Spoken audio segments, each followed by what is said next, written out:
Hey, what is up everyone? It's Rich. Alright, welcome to a video. So this is kind of exciting. I started thinking about the Lost Pages Bernie Wrightson book, and I was like, I'm nearly sure that I did get it, and so I was able to find it.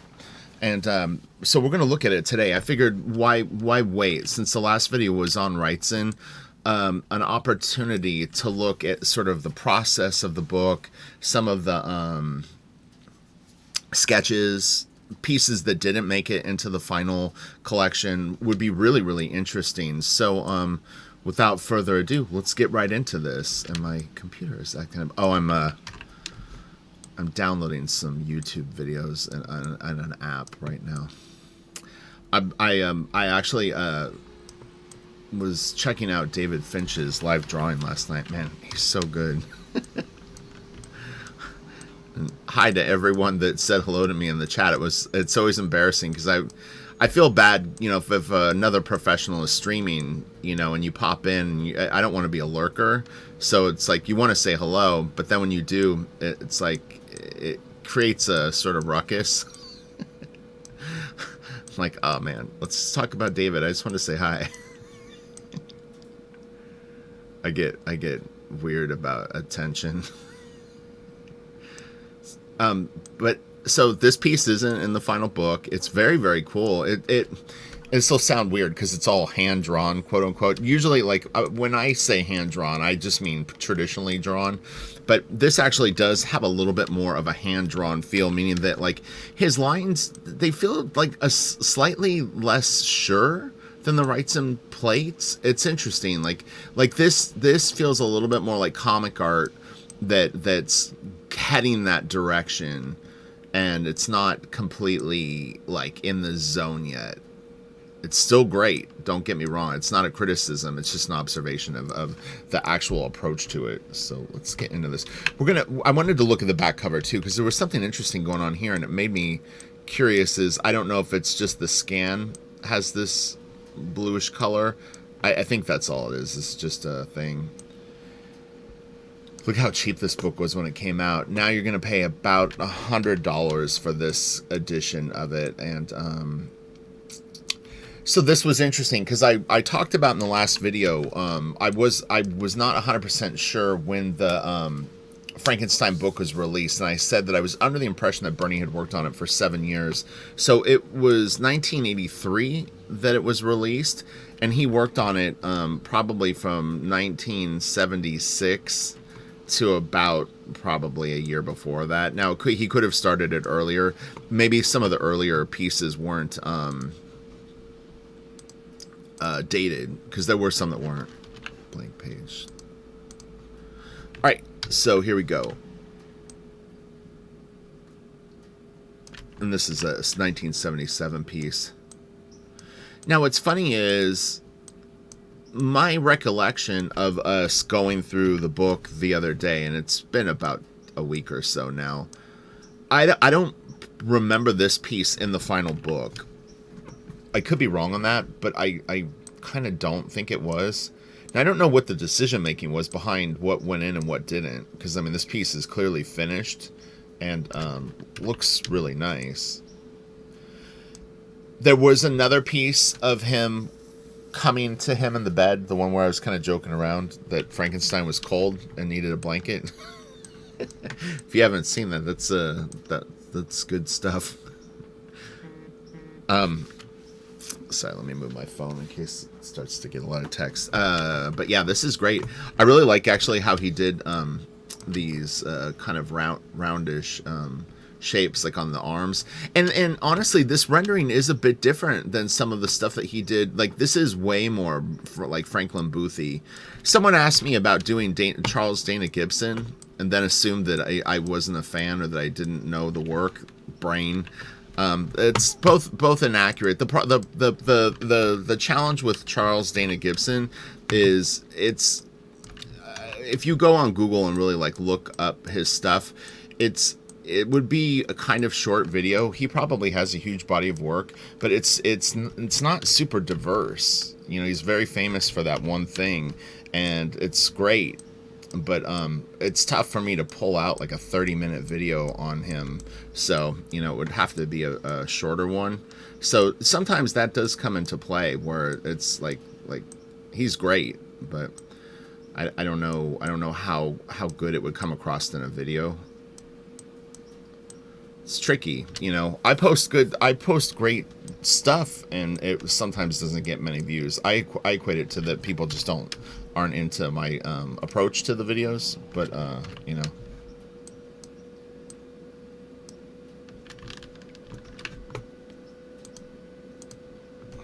Ah, this is cool. So another title page, and this one didn't make it in the final book either. It's great. I think the one that they used is really, really good too, but this is awesome. It's interesting. I wonder, I mean, it's funny because people have said this to me about Blaster Kid, where they're like, really anything that you do for it has like a value and an interest that could be put into some sort of book. And that's a cool place to be, where people appreciate all the drawings that relate to the particular project. So I'm taking that seriously, and whenever I sit down to work on Blaster Kid, I'm conscious of the fact that, you know, make it the best that I can. This is good. So this is I'm gonna assume that this is maybe from an eerie or creepy, or wait, so it says some of the material in this volume originally appeared in Blood of Dracula 14, 16 through 19. This clearly isn't part of the Frankenstein book, but it's him drawing Frankenstein. But I'm going to say that this is probably from like an EC story or something like that. It could be even for something from DC Comics. I'm not sure.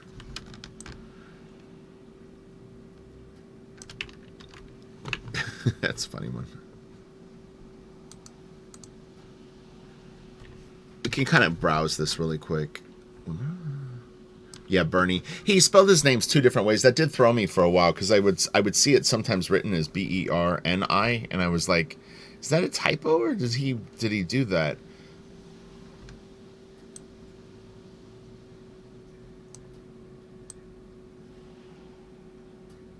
Oh, so he overdid it, quote unquote. There were too many illustrations for one book. There were at least 3 different fully completed front pieces, for example, only one of which was used. Okay, so that's interesting, some fun stuff. And you can always read this on your own, you know, like you could pause the video and actually check it out. And so this volume, these are Bernie Wrightson's Lost Frankenstein pages, scattered to untold dozens of cloistered private collections since the completion of the project. They have been, until now, unavailable in a single setting. So very, very cool, right?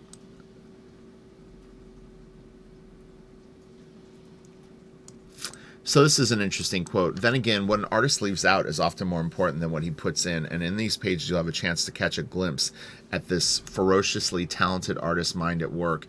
There is a point, too, where honestly, like, you can get so creative. I experience it quite a bit right now.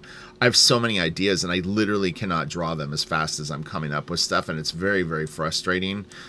Because I literally wish that I could draw 5 things a day. I mean, 5 like different pieces, like be working on them all at the same time, because you're so inspired. It's really, really, man, you have to go to like your happy place.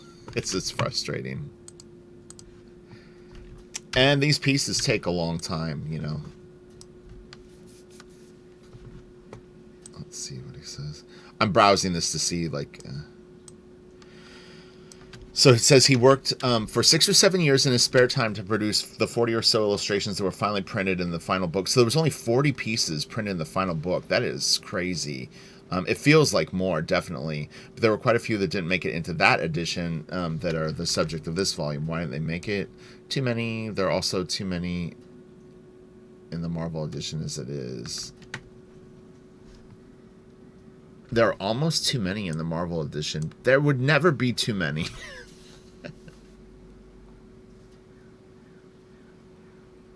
See, and this is what I talked about. So and there's another reason. I would put days, weeks in on a drawing and be close to being finished, and then either not like it or realize that the balance was wrong. I had a double page spread. I spent 7 days on, probably 13-hour days. I was working so hard on it. So that's like 80 or 90 hours into a piece.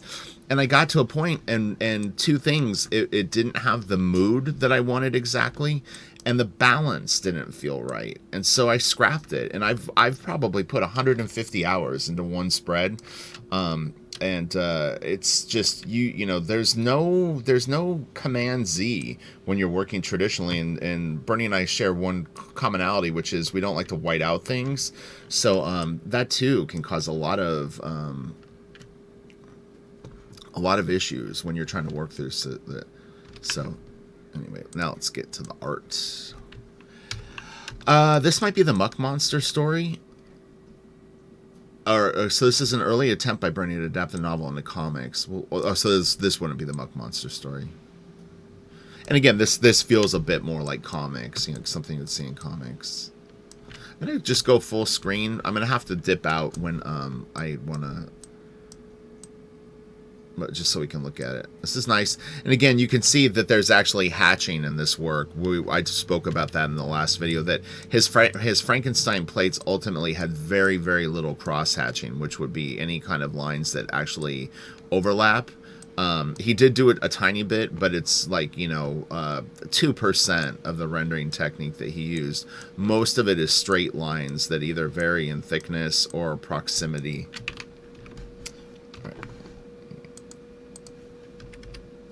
Oh man, this is nice. This piece is probably an early version.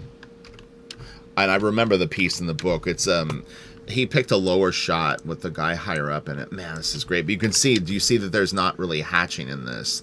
These are all straight lines. Oh my god, it's so cool. Fuck.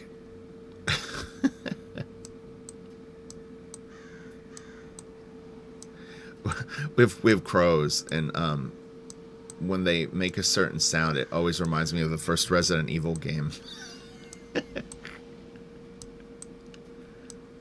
Jill? Can you hear him? I don't know if you can hear him on the mic. Oh yeah, this. So this piece. Man, I think this one is better. I like the water in the other one, but boy, this is great. Look at that. Woohoo! God dang. Man, that is cool looking. And the thing is honestly, and I've mentioned in other videos, I've been fortunate enough to see some of these pieces in person. I have a friend that owns one, and also a story called the Muck Monster story, which kind of is a preliminary sort of move towards this thing. And then at Comic-Con, there was a auction house that had 4 or 5 of them, and it's impressive. I've described it as like meeting like a famous person, where you can't believe that you're actually seeing them in person. Oh, and this is that one page. He changed the angle. Ah, interesting. Yeah, this is the one that I drew the drafting table on in the other video, and someone said that it was one of their favorites too. But this is the final of this piece is far superior to this idea. And this is not a bad idea. This is really, really cool. Has a little bit of a I don't know, kind of like a Art Deco sort of like layout, or reminds me of maybe something like P. Craig Russell would do. Nice, nothing wrong with this. If he rendered the shit out of it, it would have looked great. But what we ended up getting was this. Oh, look at that. Now that is a better idea, and so nicely drawn. Oh my god. Honestly, I will say that doing the last video and then doing this video, I'm actually gaining a deeper appreciation for this work.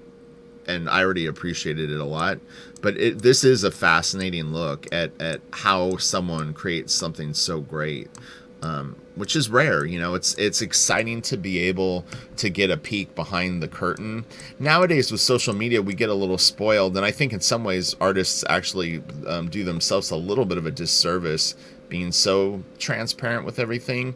But I think that there's a time and a place for it. It's not about being secretive about things. It's about when you share those ideas and the process. I don't. I think that you make the movie, and then you can show a behind the scenes. But you don't always show the behind the scenes while you're making the movie, because then I want, like, you want people to be immersed into what you do and get into the story and the action and things. It was interesting. So Silvestri's Deadly duo, Batman Joker, came out yesterday. It was good. I actually really enjoyed reading it, but I'll wait to talk about it until other people have had a chance to get it. But definitely get it and read it, and let me know what you think,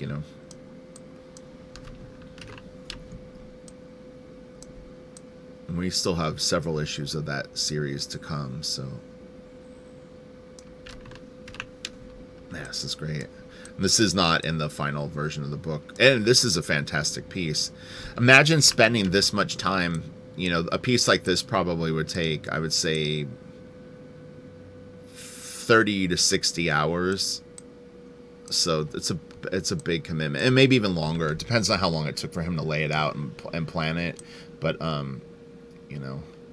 this is, I can actually give you guys a little bit of an idea of how long stuff like this takes to do. Let me just grab a red pen. So when I do my black drawing pieces, like, I usually will spend a day or two laying them out and penciling them. But when you start inking it, like doing the final inks, like, or final drawings, an area about this big, like a square inch, this isn't a very detailed area, but like something like this, it's about an hour per square inch is how you can kind of like calculate like how long something takes. So, you know what I mean? These are all about an hour. Now, it may not be for him, and you might look at that and go, oh, there's no fucking way. Give it a shot. Do it. I've done it. I've done thousands of hours of stuff this detailed. I know what I'm talking about. If you can get faster results, I'd be curious to see your finished pieces and how well balanced they are and stuff like that. Because it's not just about putting down the lines. It's about what he said. You can get through a piece and realize that you've got a dark spot right here, and it ruins the whole composition. Literally ruins the whole composition. So you have to be really, really careful of what you're doing, and it's a tightrope walk the whole time that you're working on it. I've said the amount of anxiety that I feel when I work on those pieces is like, it's intense, really intense. There's no back pedal. Like, a piece like this is just killer. And Bernie is 1,000 times the artist I am, to be clear. I'm not trying to compare myself to him. I'm just saying that I've done stuff very detailed. Bernie is the full package. I'm not.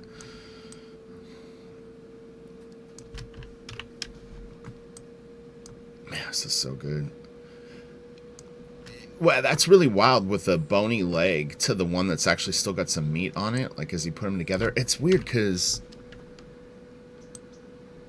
this feels like the one that's in the book, but it feels different too. I'm like, man, that's interesting. I'm not 100% sure this is the one that's in the final book. I don't remember this. The shot is really, really similar. I'm not 100% sure on this. Let's get out of this for 1 second. Or a full second. Let me see. Let's see. Okay. Yeah, again, I'm not an expert on this stuff, so I don't know. This feels very similar, but parts feel different. Now, he may have used the same layout and then just tweaked a few things too. It's possible, There is a final version of... Oh, okay, they're going to show the other one that finishes. So this is his prelim sketch.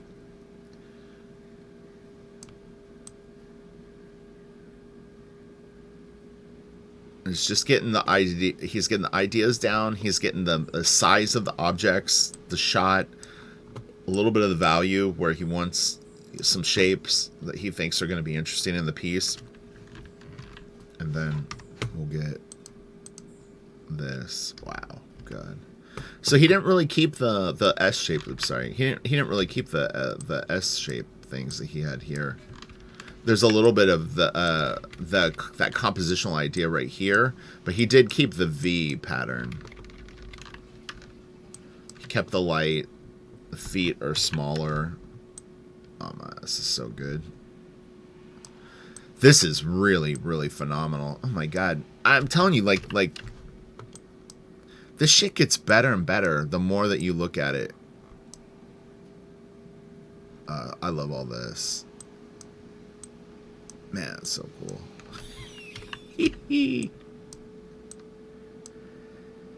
It's such a damn shame that he's passed away. Fuck, man.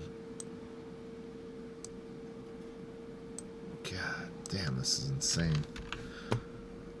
Well, this is really fun. I'm super, super happy that I remember that I had this, and then too, oh man, look at this. So he has a piece that's similar with like the stairs, but man, this is good. How, like, I don't even know how you could leave this out of the book. This is win all day. God dang. Like, I would hang this on my wall. I might actually print this out. That could be my new Wrightson to hang for a while.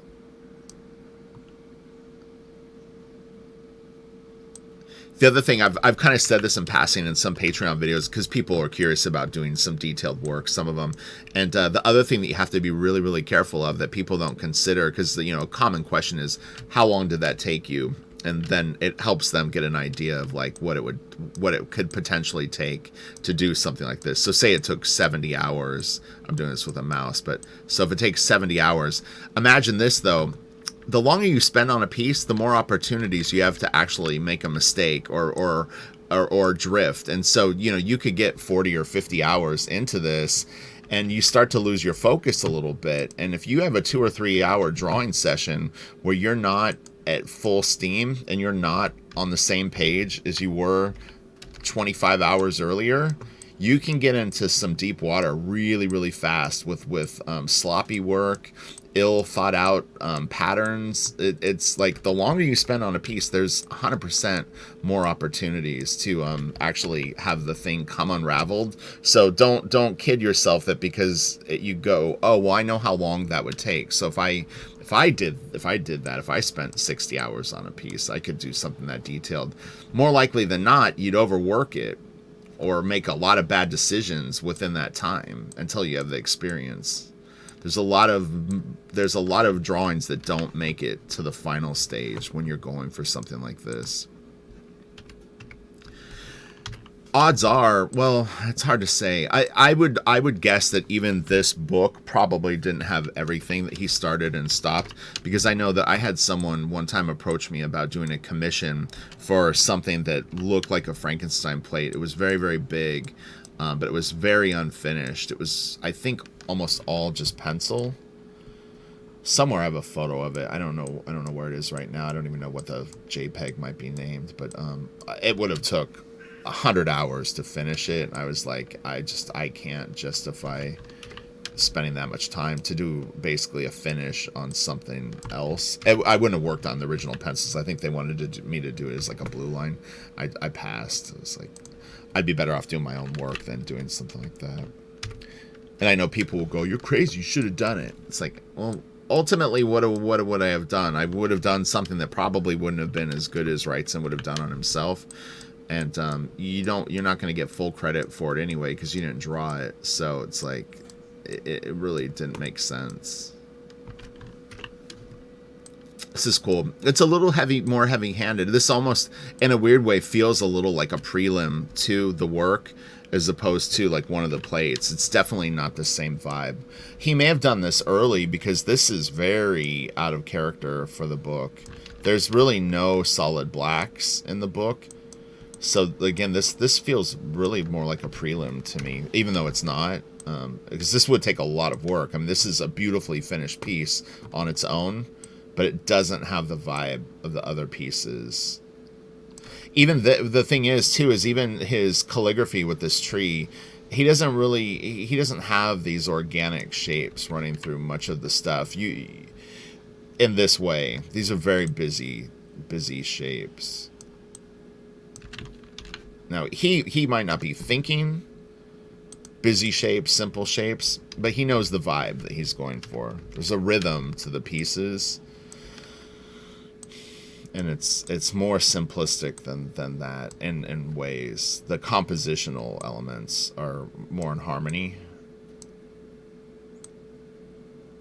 Man, this is great.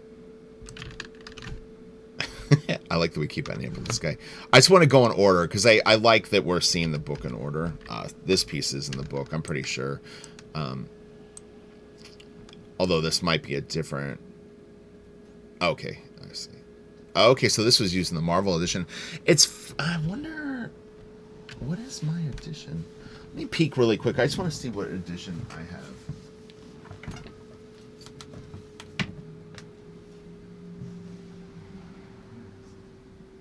I'm looking at my bookshelf. Hold on.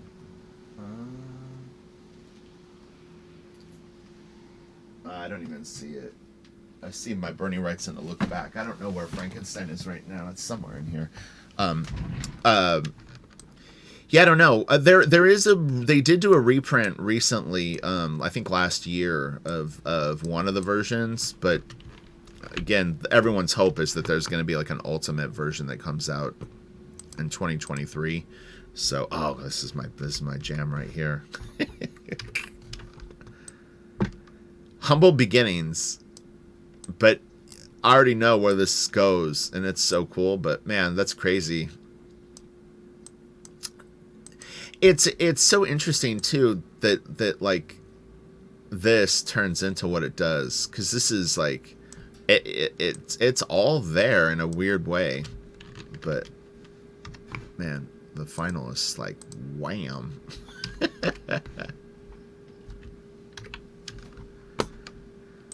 And you guys have heard me say ad nauseum that I have seen this piece in person, and it was pretty shocking because I never thought in a million years I would see this piece in person.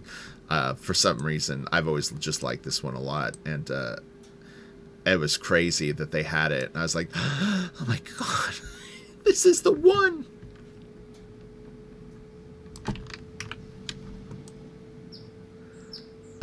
How you can do this with all straight lines and just little areas of black. It's so wild. He may have done an ink study where he thought out where the blackest areas would be, and then just when he did them had a little bit of like line work go through them so that he would have the patterns. Because to wing this and just try to improvise the dark areas could get real sketchy. You know. There's lots of hidden faces in this one too. It's weird because different scans you don't see him as much, but he definitely tried to put some like monster faces and some of the like lines. There's skulls and stuff like that you can see. I can't really spot him as easily watching the video right now. And there's even like some faces, other faces.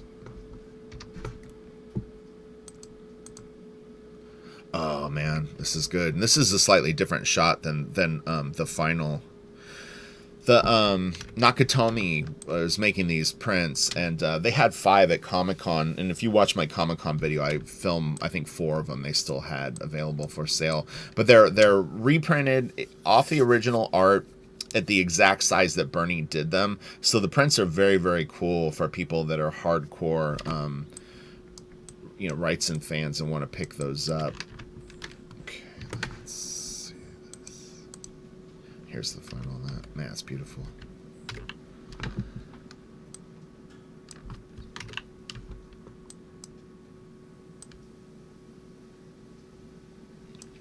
It's interesting that the Frankenstein story connected so much with him. There's a few interviews that you can find on YouTube with him from Comic-Cons in the past. 2008 is one of them, and some stuff like that. They're interesting to see and get a little insight into his thoughts. It's really, really a shame that we didn't get that there weren't more long interviews with Bernie.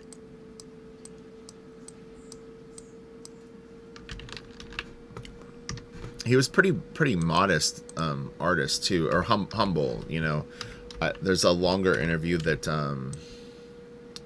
shoot, I'll never remember their name. 2 guys used to have a podcast where they would interview lots of comic book artists, and they did like a pretty long interview. Swain and I can't think of what the other guy's name was. Really good interviews. It's a great. You can find it on Internet Archive. But they have a long interview with Bernie, and yeah, he's super super humble dude.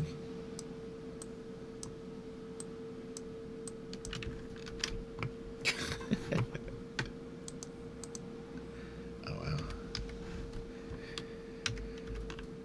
Now this one, how I was saying, the other one with the solid blacks didn't fit as much into the Frankenstein like approach. This one is closer to me than the other one, and the blacks kind of work. There's definitely some spots where it doesn't, but the overall composition of this one feels like a Frankenstein plate.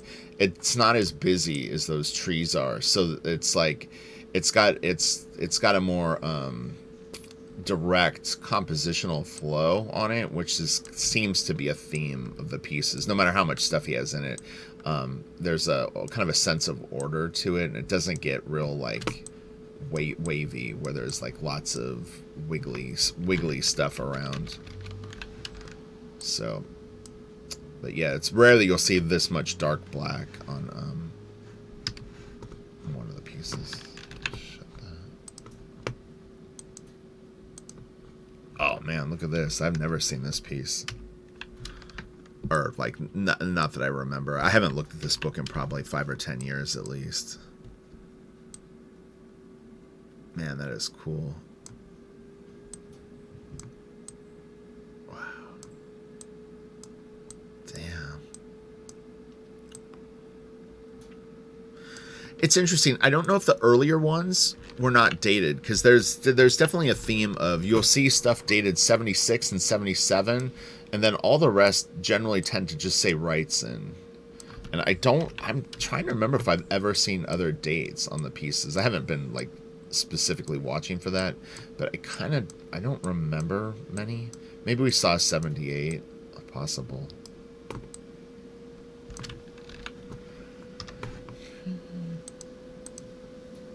Oh wow.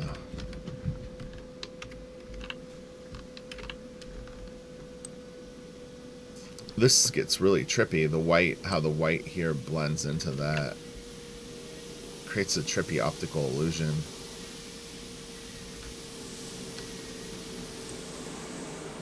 Sorry, street sweeper, I don't know if you can hear it. This is a little tough to read too. Like, I don't know what this is. Is this Frankenstein's arm out? It seems like it's going too far. I thought it was a ship mast, but... yeah, Frankenstein's arm feels a little long there or something. It's trippy.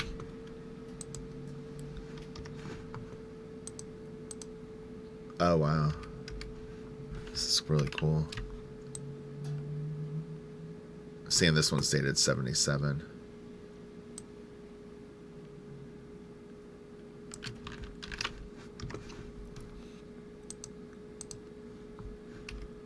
This is nice.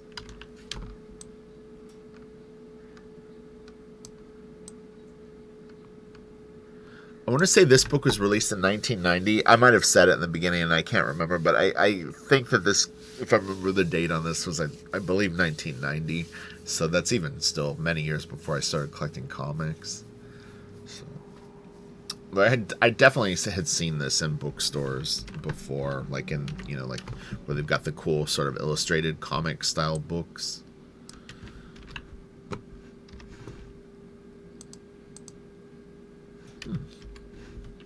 This is interesting.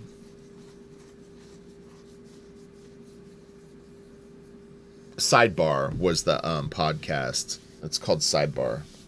But those interviews are really, really good.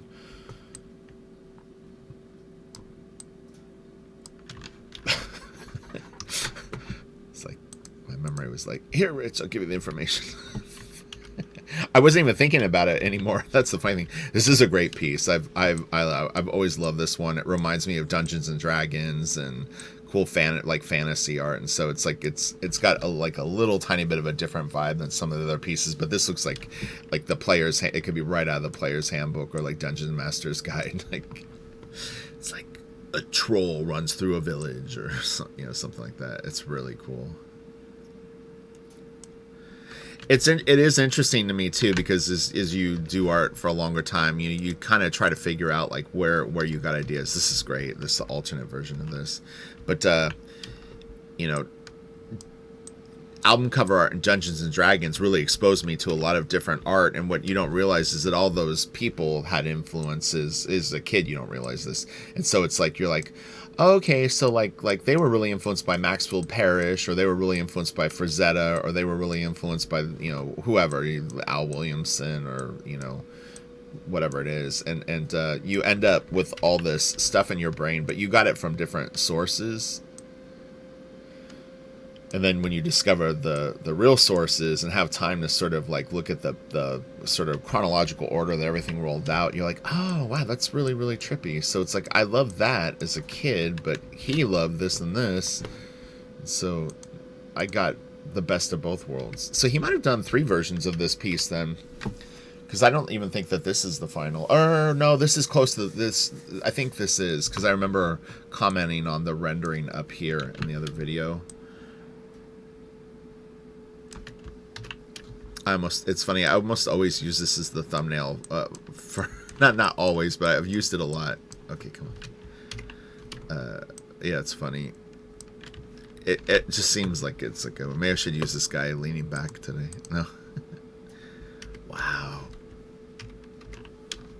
Man, it's so good. And this one's from 1980, and he signed it down here. Now, I don't know if that's how he signed the original piece. It's interesting, too, that he signed it outside of the art. I've talked about this before. I don't sign my black drawing pieces because I don't want it to interfere with the composition of the piece. Like writing a name across the rocks, to me, sort of takes you out of the moment.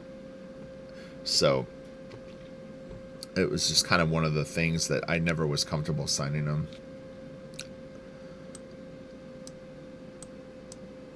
I kind of felt like the style was its own signature too, so. All right, I can shut this. Oh man, look at this. He turned into like Lon Chaney or something. That's funny. Wow. So this is 1980. He really kind of drifted off course on this one. It's like, it's got all the like Frankenstein isms, but it definitely doesn't feel like it belongs in the body of the 40 pieces. It's a little like, it's almost like the composition isn't as strong. It's not a bad piece by any means, but yeah, it is. It's interesting. Wonder if it was his call not to use it or not, but yeah, it's. I'm trying to figure out what it is.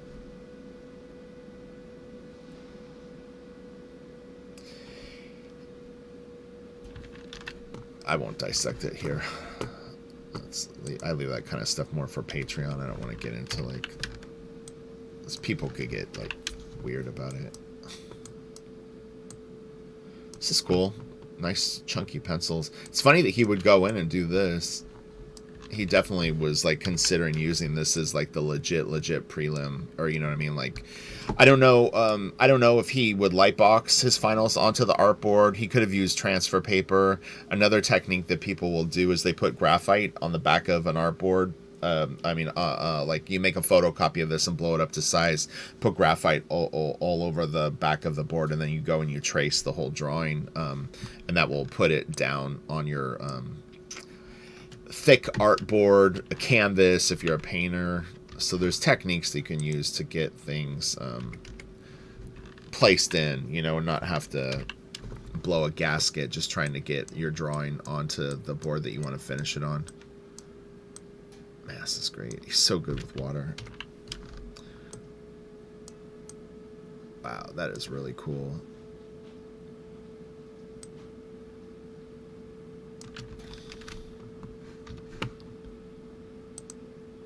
Ooh.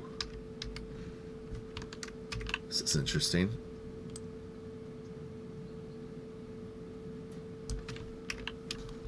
Wow, that's cool. The reflection of them right there. Oh, and here too. Wow. Damn. That's awesome. You got super clever with that. Okay, we'll go backwards now just so I don't have to keep going out. So this is clearly from some other story. It's nice. I like this. The angle of that's great. This is cool. Okay, so this one doesn't have the muck monster in it. It totally looks like burning too to me. It's funny. Oh wow. Man, this is really cool looking. This is nice too. Kind of an allusion to what he ended up doing. And it says it was years before he started illustrating the novel. Man, super badass. Look how nice he draws the feet and the hand. It's great. Oh wow. Classic Bernie. Oh, this is cool. It's very similar to the one where he comes in the bedroom. So in 1975, Bernie prepared the sample page for a French comics publisher. Wow. He really had his eye on Frankenstein. So this, before he got down to the real work of illustrating Frankenstein, the monster was, for years, a recurring theme in Bernie Wrightson's work. More than a theme, perhaps, it was almost an obsession. It was cool. One of the interviews that I did watch with him, he was talking about he's a big fan of Stephen King, and he had been watching reading The Stand, and he had read it like 5 times, and I was like, that's cool, man. His commitment to that novel. This is really nice, man. It's great. All right, then we got one more and we're done. So that was really fun. So those are the lost Bernie Wrightson Frankenstein pages. Beautiful one to end on too. Man, this is great. So I hope that was fun for you. Hopefully there was some little tidbits of inspiration that you can get from it. Some ideas, you know, cautionary tales of trying to do things like this if you're crazy enough to do it. Good luck with it. And if not, I hope you enjoyed the video, and have a nice day. I'm going to get to drawing Blaster Kid and try to sell some old inks on, not old inks, but inks that I did over other people on eBay throughout the day, popping some auctions up. So I'll have a link in the description box if you want to check them out. Doing kind of a sale, and just it helps me live and pay bills while I'm working on Blaster Kid, and you know, it's nice to have the freedom to be able to work on the book and not stress on money. So selling, you know, inks that I did over Ryan Benjamin or whoever helps me live. So, all right, I'll talk to you guys later. Have a great day. Man, this is nice. All right, later. Let me get a full screen mode and shut this.